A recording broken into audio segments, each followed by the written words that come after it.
So before we talk about Scramble of Africa, we should first talk about Africa. Well, personally, I know more about ancient Africa than modern Africa.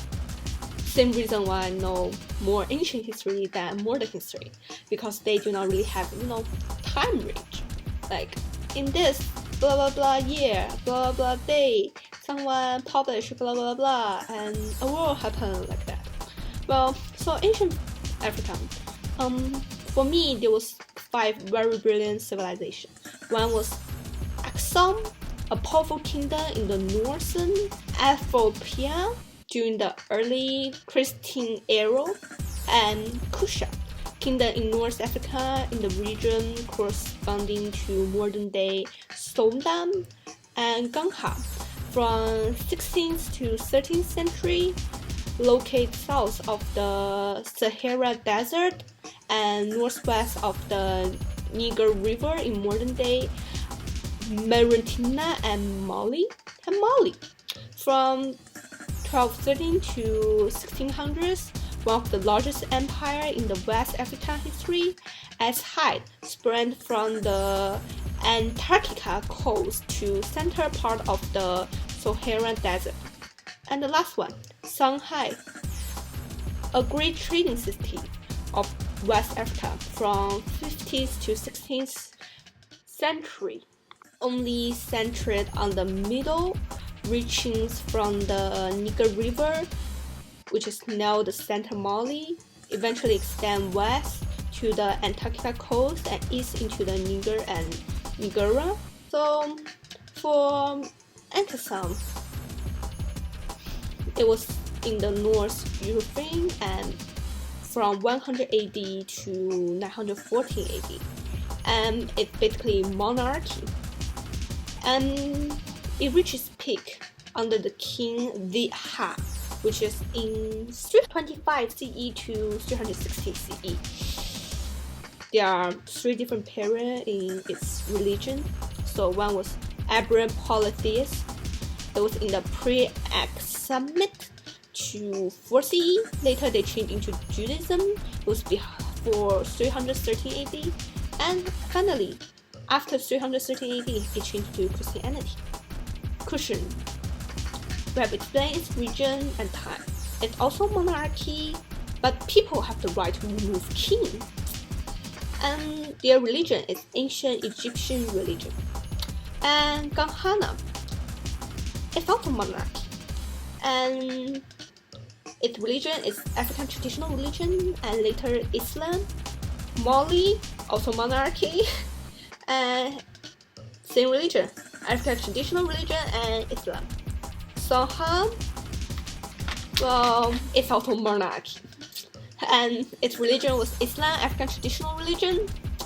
Quite interesting, right? In East Africa, they seem to have more variety of religion than in West Africa, which is normally same traditional African religion and Islam. So let's focus on East Africa first, which is Axum and Kushan. So Axum is actually started 2 vastly different climate and topographical region, and inside it contained the main port on the Red Sea. So it was actually very good for trade. It also contained Great Rift Valley, which produced a lot of wood, or we can call it timber. So they have abundant timber, and timber is very good to make charcoal for the production of iron tools and wood. And they have food, which is cereal crops. It grows easily in the well-watered, fertilized soil. And they have tea.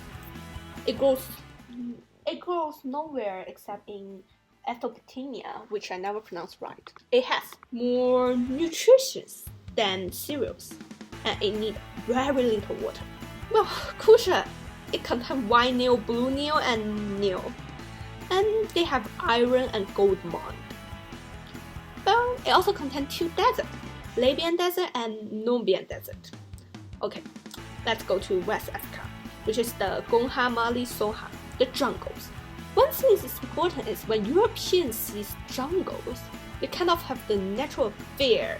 I mean, in that time, when the colonized era. Well, so Gangha, it have the Niger River, Gambian River, and the resources are iron and gold, south of Saharan Desert. And Mali is contain the Niger River, Senegal River, and the desert was south of the Sahara, and it have gold and another very important resource, salt. And in Colombia area, when people need to prepare their meat on cheap, since people travel all the time, meat are easily spoiled. So how do they preserve it? Well, they use salt. And Shanghai, it was on the Niger River, touching the Antarctic Ocean, and their resources are gold, salt, nut, leather, and slaves. Okay, so why do I need to talk about the resources and the geographic location of those areas before I talk about the scramble of Africa? Well, meaning it's showing you why there was a reason for the European country to set colony on the land of Africa.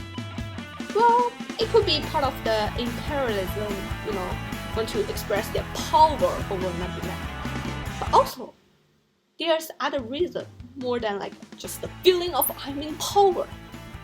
And that was the resources. So, gold, diamond, leather, timber, those are all amazing resources for them, and they were probably going to take advantage of it. I actually think there was a very important reason for them to know that Africa is a very rich place.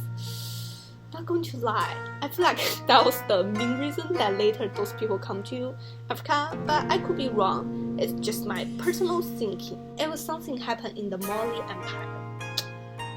During the Mali time, well, Mali reaches height under the control from Mansa Musa's rule. And Mansa Musa is an Islam. And since the religion was so important to him, he made a pilgrim to Mecca. And when he go there, he put gold, and literally they're handing gold to people, here, to doing kind, spreading gold, and starting people that's the guy who come from a place where everything was made by gold.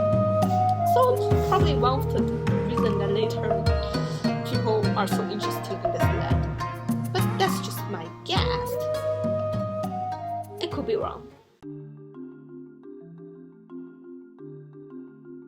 Yeah, I talked too much about the ancient history.